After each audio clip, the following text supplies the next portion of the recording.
going on, guys? Welcome back to the channel. For those of you who don't know, my name is Samson, and I know that today's video looks a little bit differently for an intro than you're accustomed to seeing, and that's because I forgot to record one for today's upcoming video. But make sure you stay tuned because we will be installing the cylinder heads and the camshafts in today's video. Now, one quick thing I do want to cover, because I did get some comments on, or a few questions in the comment section about the build. So as far as the whole stroker build goes, you can either just order the whole kit from Brian Crower. It'll come with, instead of an 81.4 millimeter crankshaft, it'll come with an 86.4 millimeter crankshaft. And for the rods are going to be the same length as your original rods. However, the construction of them is going to be a little bit different. I believe you get H-beam rods instead of your standard cast rods, and everything is forged, of course. And then for the pistons are going to be a little bit different as well. For the pistons, they actually remove the wrist pin placement a little bit higher up on the piston. That way that they can drop the top of the piston down a little bit so that it still clears the deck. And so the piston is going to be a little bit custom. You can choose your own compression for your piston, whatever you decide to go with. I decided to go with 11.5. That way I can try to get the highest compression without having to worry about any detonation.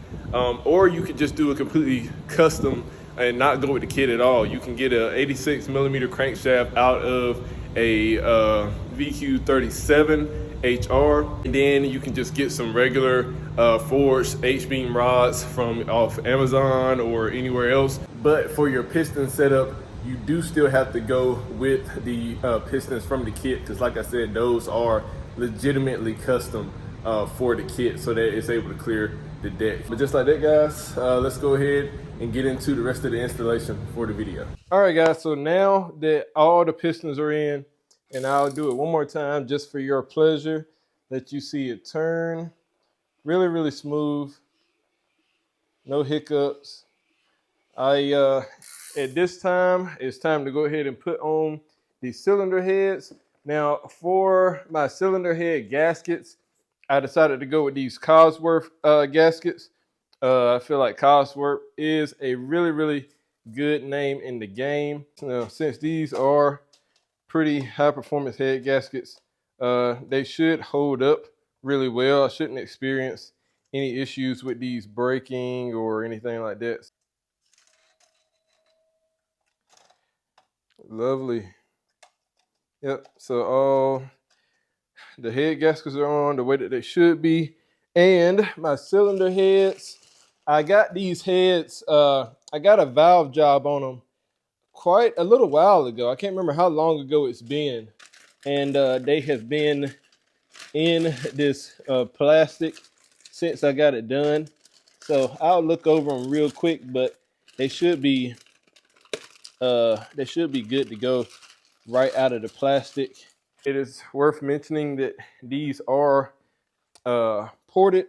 Now, I will have to take these camshafts out when I go to tighten the head bolts, because with these engines, for you to tighten the head bolts, you have to actually go in and take the camshafts out. Let me get it fitting on that dowel pin. So these are down on the engine block, and I do have this one more set of heads right here. Just wanted to let you guys see what the bottom of this looks like. Really, really clean. Now, these do have a set of, I forgot how you pronounce that company's name. I think it's like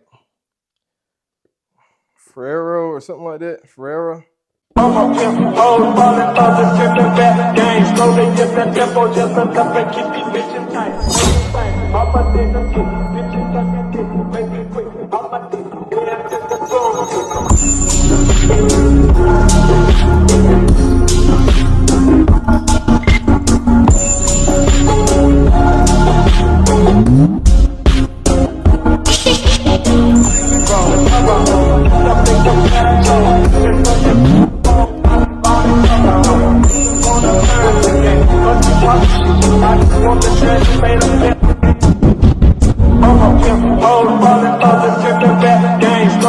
that tempo just enough to keep these bitches tight.